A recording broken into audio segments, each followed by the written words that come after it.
Now look, in situations like this, as much as I love UFOs and aliens and the topic of space, and if you listened to this podcast before, you're probably familiar with the fact that I enjoy learning about those things a lot.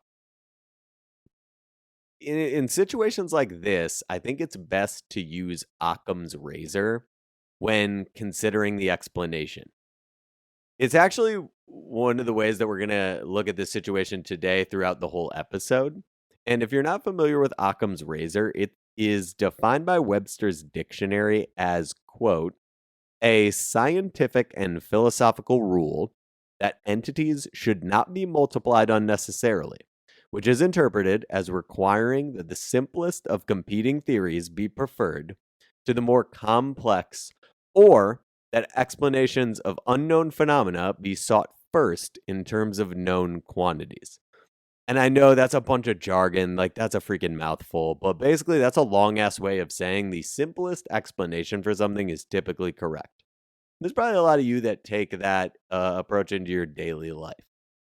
It's an idea that people are pretty familiar with, but sometimes Occam's razor is not like the name for it is not something people are familiar with. So that's what Occam's razor is. And this rule is usually touted by skeptics as a tool for looking at things that are usually viewed as conspiratorial. So, for example, it's when people say Bigfoot is just a guy in a costume, or the Loch Ness Monster is just a picture of a log, or alien abduction stories, or just crazy people who want attention. It's those types of explanations for those things that are usually satisfy Occam's razor, right? And look, I get it. Those explanations for those things, like those are the simplest and they make sense. Like they really, really do make sense.